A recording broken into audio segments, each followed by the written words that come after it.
71 and note 7. This is 75, and note 75 is absolutely critical, right?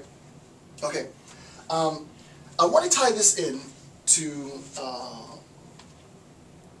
something that I think is extremely important, right? If we can understand this now, the notion of creativity and how we go about a more profound assessment of creativity by consuming more profound texts, right? By inputting more detail, then we can recognize a tie-in to Nietzsche.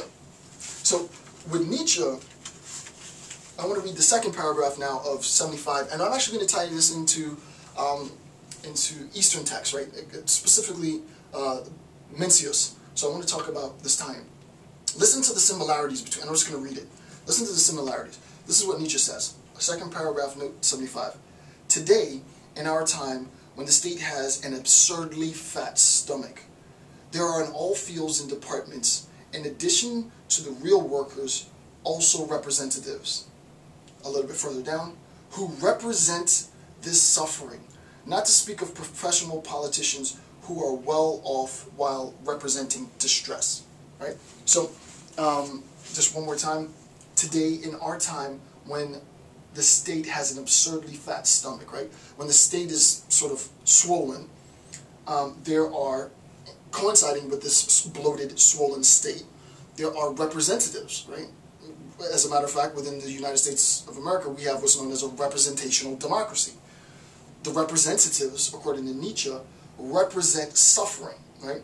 Not to speak of the professional politicians who are well off while representing distress.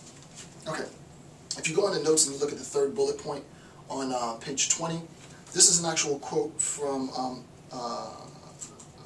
the book of Mencius, book 1, chapter 4, sections 1 through 4. I have all the citation information. Listen how close this is.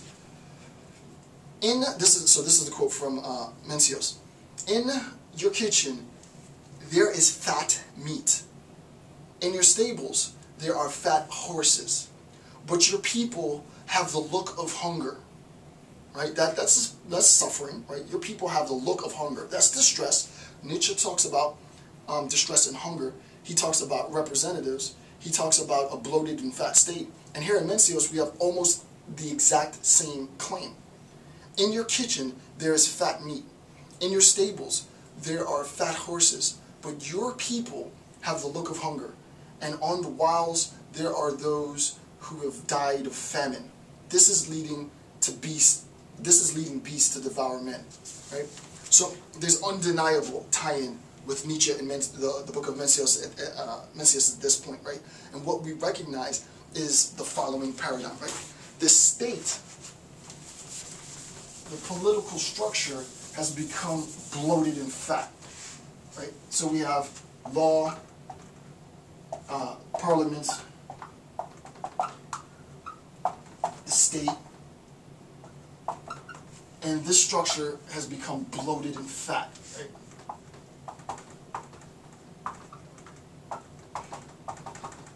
The state has become bloated and fat.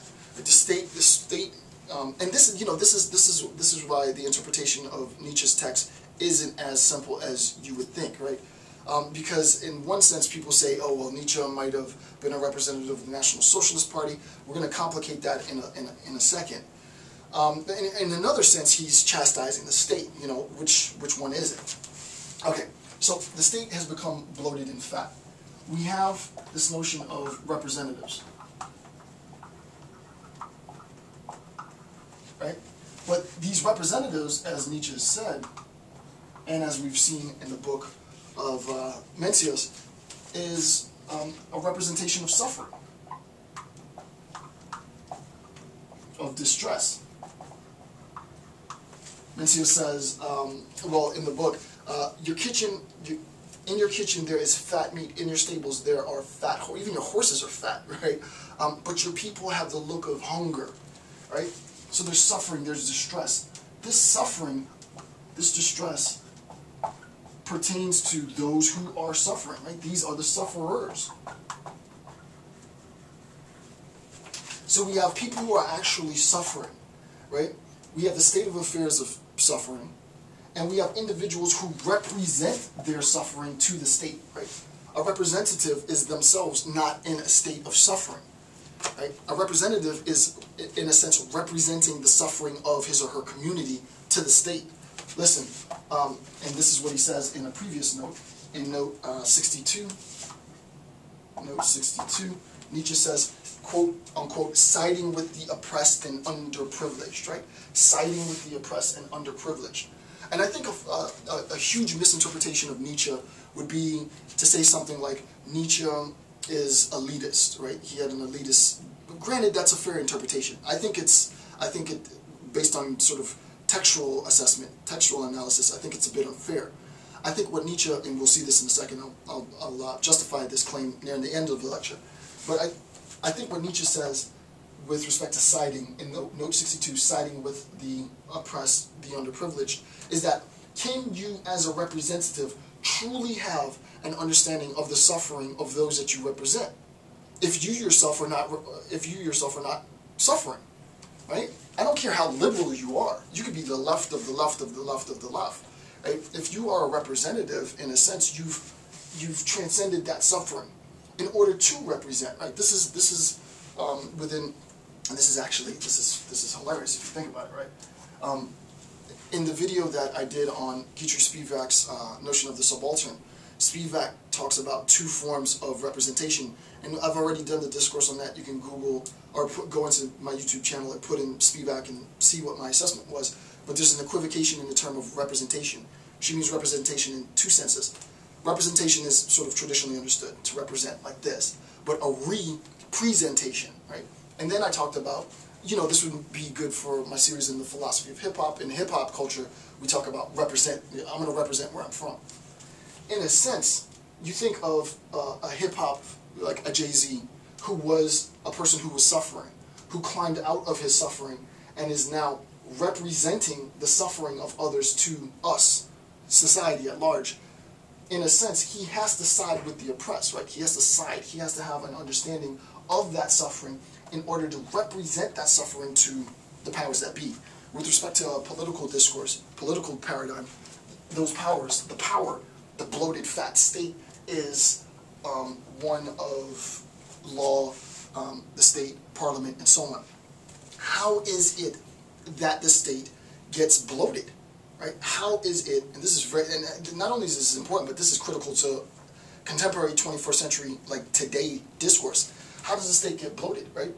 We recognize that our tax dollars are funneled from the bottom up, and that these tax dollars are appropriated, right? The whole point of census taking is to appropriate tax dollars to better the nature of the state, whatever state that might be, collectively, right? So that the state is bettered collectively. These representatives voice for their community so that they can get dollars for their community. But that money goes up and stays there. That money never comes back down. That's the point. When Nietzsche says, today in our time when the state has an absurdly fat stomach, there are in all fields and departments, in addition to the real workers, also representatives. Right? So these representatives, in a sense, right? These representatives, in a sense, dollars are going, right? And actually, I should use green. I'm talking about money. Tax dollars are going up, right? Representatives are asking for dollars to help members of their constituency, right? They need dollars, right? In order to help members of their constituency who are suffering. They themselves aren't suffering. Those tax dollars go up, but those tax dollars just stay here. They just stay here. They just stay here. And they go other places. They go everywhere else. They go everywhere else. But they never or very rarely trickle back, if you will, to those who need it most, right? So they get a very tiny amount, right? And that's how the state gets bloated, right? That's how the state gets bloated. And Mencius says this, Nietzsche says this, and the point of representation then becomes problematic, right? When he talked in the previous quote, in quote 69, about the abolition of slavery as being sort of nihilistic, I think a better way of understanding that is that abolitionists aren't really suffering themselves. Abolitionists are representing the enslavement of others, right? They themselves aren't enslaved. Abolitionists are representing the enslavement of others, right, to the powers that be.